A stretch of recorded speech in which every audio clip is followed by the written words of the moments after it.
Good morning. কেমন আছো তোমরা? আমরা ভালো আছি। দুর্গাপুজোর পর বেশ ঠান্ডা পড়েছিল শিলিগুড়িতে।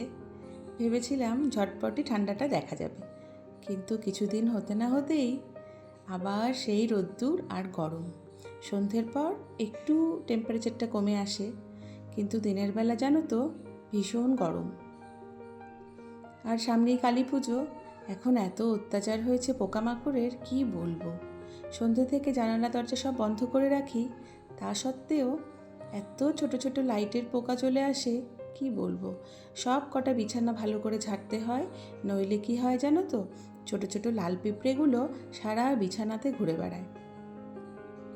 এর মধ্যে একদিন ঘুম থেকে উঠে দেখি আর্যর বিছানায় এক গাদা লাল পিঁপড়ে।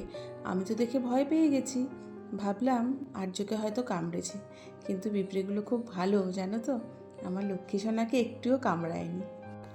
সকালবেলা উঠেই এইরকম সোফার কাপড়, তারপর বিছানা, এগুলোকে সব ভালো করে ঝাড়তে হয়।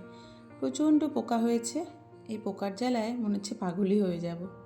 যাই হোক, ঘর বাড়ি একটু ভালো করে পরিষ্কার করে নিই, একটু ঝাড় দিয়ে নেব। সকালবেলা একটু হালকা করে আমি ঘরটা ঝাড় দিয়ে নিই, তারপর মাসি আসে, মাসি এসে ঘর ঝাড় দিয়ে ভালো করে মোছে আর বাসন মাজে।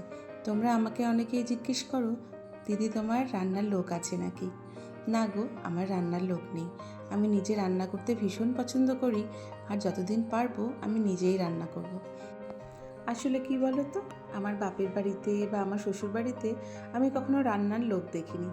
তবে এই বাড়িতে একটা সময় ছিল যখন আমাদের ওপর দিয়ে অনেক ঝড় গেছে। যেমন ধরো গিয়ে, যখন আর্য অনেক ছোট, সেই সময় মামুনির ক্যান্সার ধরা পড়েছিল।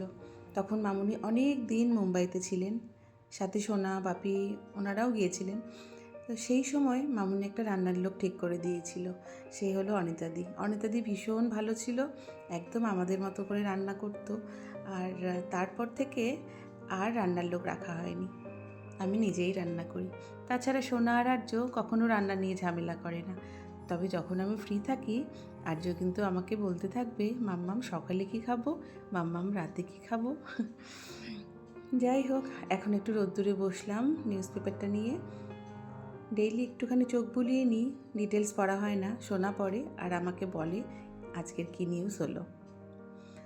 আর্য পড়তে বসেছে আর পাশের ঘর থেকে আমাকে সমানে বলেই যাচ্ছে, মাম্মাম কী খাবো, ব্রেকফাস্ট কী হবে। দেখো, বলতে বলতে চলেই এসছে।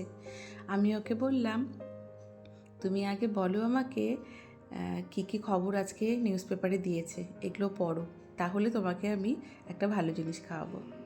তারপর চলে এলাম ব্রেকফাস্ট বানাতে। আজকে ভেবেছি একটু চিড়ের পোলাও বানাবো, অনেক দিন চিড়ের পোলাও করা হয় না।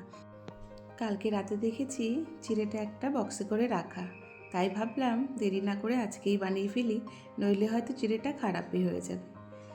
আমি চিড়ের পোলাও বানাই এভাবে, দেখলে তো। আদা আর একটু পেঁয়াজ কুচি দিয়েছি, তারপর এখানে একটু আলু গাজর ওগুলোকে একটু ভালো করে ফ্রাই করে নিয়েছি।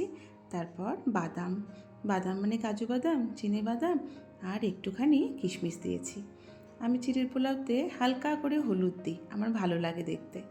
তোমরা কে কে দাও আমার মতো হালকা হলুদ, জানিও তো। তবে মামুনিকে আমি দেখেছি মামুনি হলুদ ছাড়াই চিড়ের পোলাও করতেন। তারপর এর মধ্যে একটু নুন, চিনি, গোলমরিচ গুঁড়ো আর সামান্য ঘি দিয়ে দিয়েছি। আজকে ভিডিওটা এখানেই শেষ করছি, সবাই ভালো থেকো।